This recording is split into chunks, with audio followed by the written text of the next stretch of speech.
विद्यालय शिक्षा समिति के अध्यक्ष वार्ड सदस्य होते हैं, जिनके वार्ड क्षेत्र में जो विद्यालय आता है उस विद्यालय के अध्यक्ष वार्ड सदस्य होते हैं। इस प्रकार से हम लोग 6 प्रकार के निगरानी समिति के अध्यक्ष होते हैं। जैसे कि आपको आंगनवाड़ी केंद्र हो गया, उसका अध्यक्ष वार्ड पार्षद ही होते हैं। विद्यालय शिक्षा समिति के अध्यक्ष होने के नाते मैं आपको सबसे पहले बता देना चाहता हूं, बिहार में विद्यालय शिक्षा समिति के अध्यक्षों की सम्मान के साथ सबसे ज्यादा अगर घोर अन्याय या घोर खिलवाड़ किया जा रहा है तो बिहार सरकार के द्वारा किया जा रहा है।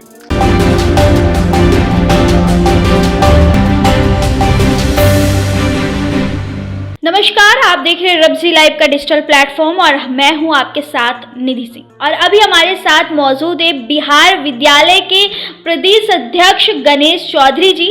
तो गणेश जी, सबसे पहले तो आपका हमारे चैनल रब्जी लाइव में बहुत बहुत स्वागत है। जी बहुत बहुत धन्यवाद। और रब्जी लाइव न्यूज़ चैनल के माध्यम से आज शिक्षा समिति के जितने भी बिहार के हमारे वार्ड पार्षद जो विद्यालय शिक्षा समिति के अनिवार्य रूप से अध्यक्ष होते हैं, मैं उन सभी साथियों का बहुत बहुत आभार व्यक्त करते हैं कि उन्होंने मुझे विद्यालय शिक्षा समिति का अध्यक्ष बना के रखे हुए हैं। जो उनकी सम्मान की बात, उनकी जो कठिनाइयाँ हैं उसको लेकर हम बिहार सरकार के सामने में इस बात को रखते आए हैं।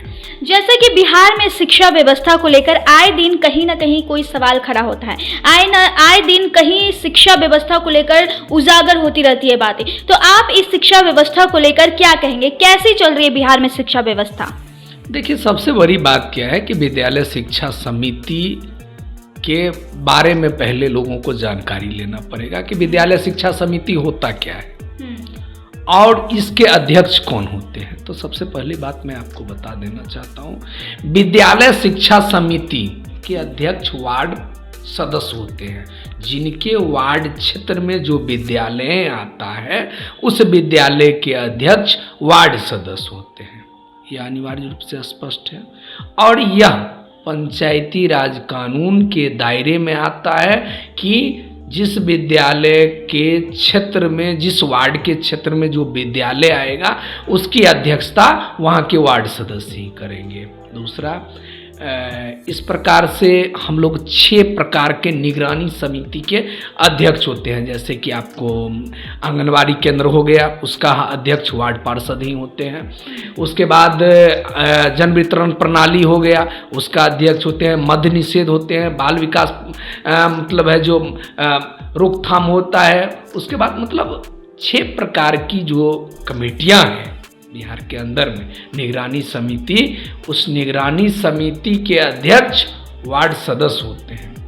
अब रही बात कि विद्यालय शिक्षा समिति के अध्यक्ष होने के नाते आपके समक्ष, आपके मीडिया चैनल के माध्यम से मैं बिहार सरकार के समक्ष उस बातों को मैं रखना चाहता हूं जो सबसे गंभीर मुद्दा बना हुआ है जी। और यह गंभीर मुद्दा यह बना हुआ है कि विद्यालय शिक्षा समिति के अध्यक्ष के पास में कौन सा अधिकार है और कौन सा अधिकार मिलने के बाद भी उनको उस सम्मान और उस अधिकार क्षेत्र में कार्य नहीं करने दिया जाता है और इसमें क्या सुधार लाने की जरूरत है, उस चीज पर मैं आपको पहले चर्चा कर लेना चाहता हूं। विद्यालय शिक्षा समिति के अध्यक्ष होने के नाते मैं आपको सबसे पहले बता देना चाहता हूं, बिहार में विद्यालय शिक्षा समिति के अध्यक्षों की सम्मान के साथ सबसे ज्यादा अगर घोर अन्याय या घोर खिलवाड़ किया जा रहा है तो बिहार सरकार के द्वारा किया जा रहा है। क्योंकि आप भी जानते हैं कि अगर यह भवन मेरा है, यह भवन मेरा है तो मेरे इजाजत से इसकी पोताई होगा, मेरे इजाजत से इसकी रखरखाव का व्यवस्था होगा, मेरे इजाजत से आपकी एंट्री होगा, मेरे इजाजत से यहां पर आपको बोलने का इजाजत मिलेगा। लेकिन जिस विद्यालय शिक्षा समिति के अध्यक्ष वार्ड सदस्य हैं वहां पर एक ऐसी परंपरा बना ली गई है जिस परंपरा का नाम है 12 बजे तक लेट नहीं और 3 बजे के बाद भेंट नहीं। जी बिल्कुल।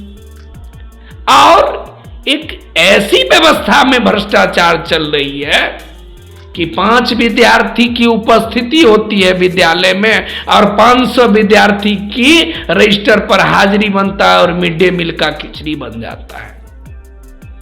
मुझे बहुत इस बात का खुशी है कि आपके चैनल के माध्यम से आप जैसे पत्रकार महोदय आज गांव के उस शिक्षा व्यवस्था पर, उस दुखती हुई रग पर हाथ रख दिए जो इतिहास में पहली बार कहीं किसी चैनल पर विद्यालय शिक्षा समिति के बारे में प्रश्न पूछा जाता है। क्योंकि बहुत चैनल ऐसे होते हैं न्यूज़ तो कवर करते हैं लेकिन न्यूज़ इसलिए नहीं दिखाते हैं क्योंकि वो डरते हैं कि कहीं के पाठक जी जैसे पदाधिकारी और शिक्षा मंत्री जैसे पदाधिकारी कहीं हमारे चैनल को बंद न करवाते। लेकिन मैं आपके चैनल के सभी टीम को और आप जैसे उस दर्द को रखने वाले, उस दर्द को हर जन जन तक पहुंचाने वाले पत्रकार महोदय को तहे दिल से बहुत बहुत धन्यवाद और स्वागत करते हैं कि ग्रामीण शिक्षा की उस व्यवस्था को आप दिखाने की कोशिश कर रहे हैं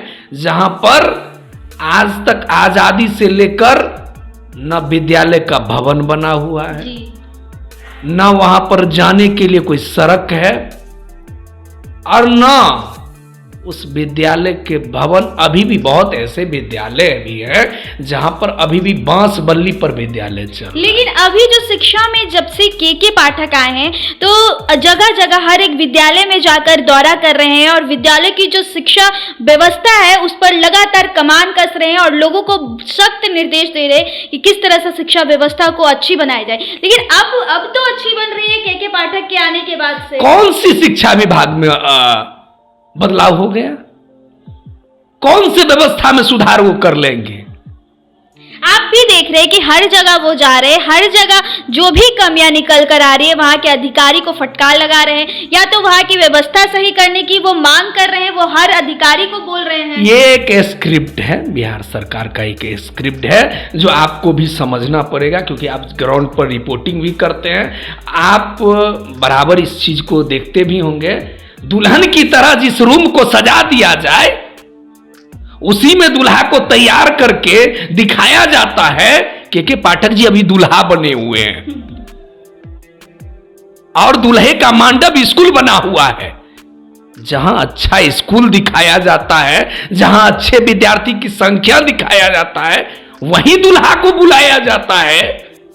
यह एक बड़ी साजिश और धोखा है बिहार के। इसका मतलब कहने का है कि आप ये कहना चाहते हैं जहां विद्यालय में अच्छी व्यवस्था है के पाठक वहीं जाकर दौरा करते हैं, जहां खराब व्यवस्था है वहां नहीं जाते। ऐसे आपकी नजर में कौन से विद्यालय? मैं नहीं कहता हूं, ये आजाद भारत के वह नागरिक कहता है जिसके लिए गांधी जी, डॉक्टर बाबा साहब भीमराव अंबेडकर ने एक नारा दिया था, रोटी कपड़ा और मकान और शिक्षा, जिसको आपने आज तक शिक्षा से बेदखल करके रखे हैं। क्या ऐसी हो गई है कि 70 सालों में एक विद्यालय का भवन का निर्माण नहीं हो पाया?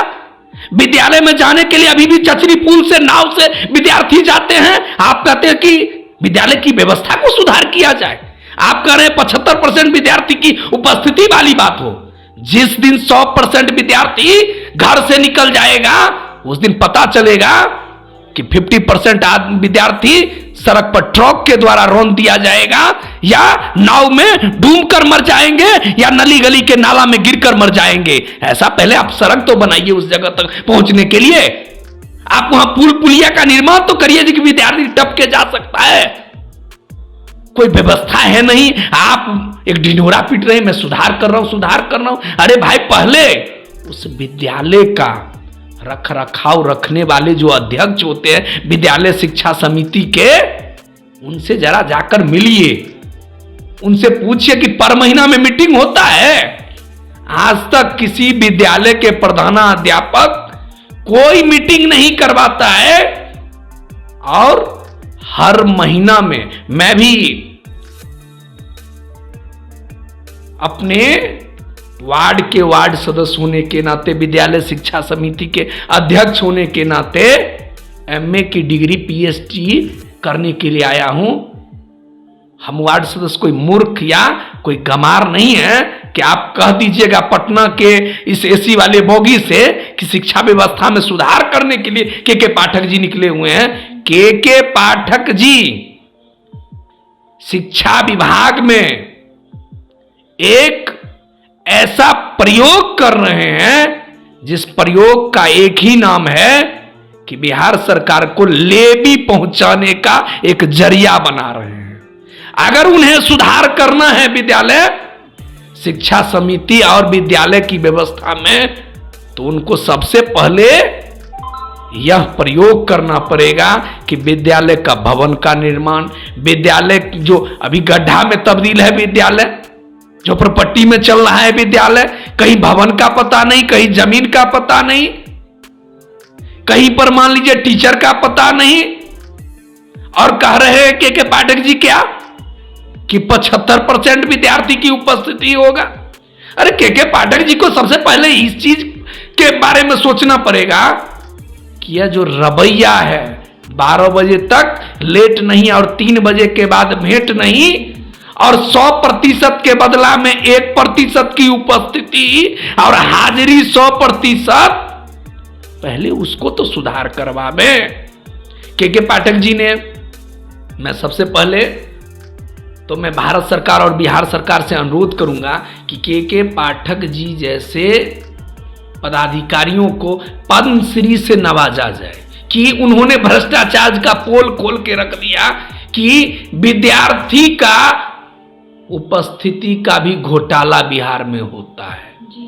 इसके लिए मैंने और हमारी पूरी बिहार के विद्यालय शिक्षा समिति के अध्यक्ष के पाठक जी को कहते हैं अगर कोई रतन दे तो बिहार रतन से नवाज दिया जाए, क्योंकि बिहार की भविष्य के बारे में अगर कोई पदाधिकारी सोचा है तो के पाठक जी ने सोचा है। मैं इसको झुठला नहीं सकता हूं, लेकिन बदलाव पूर्णतः करिए। आपको भी पता होगा जब कैंसर रोग पकड़ लेता है ना आदमी में, तो उसको जड़ से समाप्त करना पड़ता है, उसकी इलाज अच्छी होनी चाहिए, नहीं तो वो ऐसा रोग है जो आदमी को मार कर खा जाएगा। तो के पाठक जी के जाने के बाद आप समझते हैं पदाधिकारी क्या कहेगा कि 75% उपस्थिति हो या न हो, विद्यालय का व्यवस्था सुधार हो या न हो, लेकिन पटना शिक्षा मंत्रालय में 5 लाख आना ही चाहिए।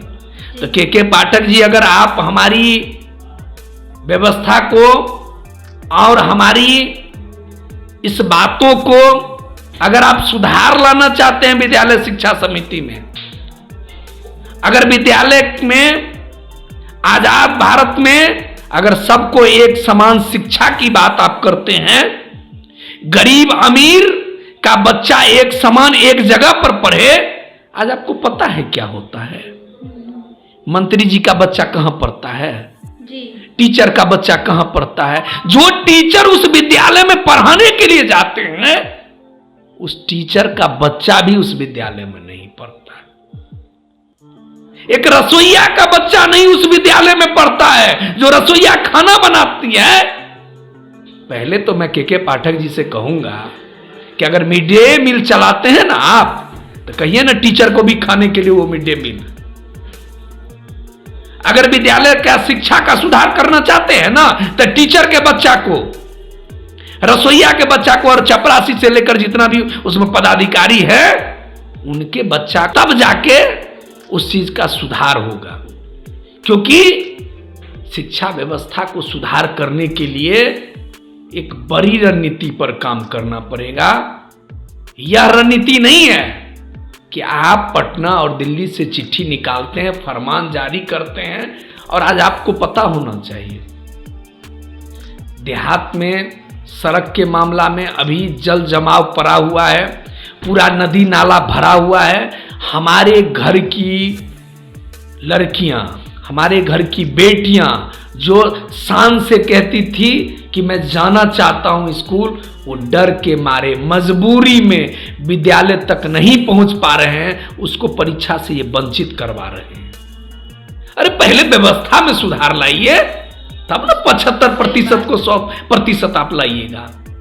और जब तक व्यवस्था में सुधार नहीं लाइएगा तब तक 100% आप नहीं कर सकते। जी बिल्कुल, बिहार में शिक्षा व्यवस्था को लेकर के आज सर ने हमारे साथ बहुत अच्छी बातें रखी। तो मिलते हैं नेक्स्ट वीडियो में ऐसे ही कुछ अच्छे टॉपिक के साथ, ऐसे ही कुछ अच्छे मुद्दे के साथ। तो फिलहाल ये रिपोर्ट यहीं तक थी। ऐसे खबरें के साथ बने रहे हमारे चैनल रब्जी लाइव न्यूज़ के साथ। धन्यवाद।